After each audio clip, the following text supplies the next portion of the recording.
Onları yapmış.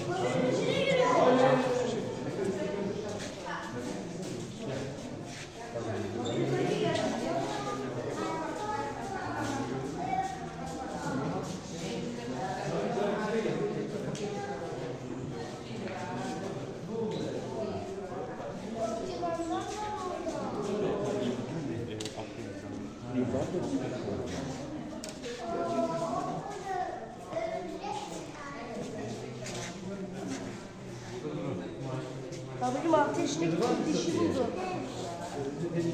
Babacım 6 yaşındaki dişi buldu. Evet buraya gel. Ya.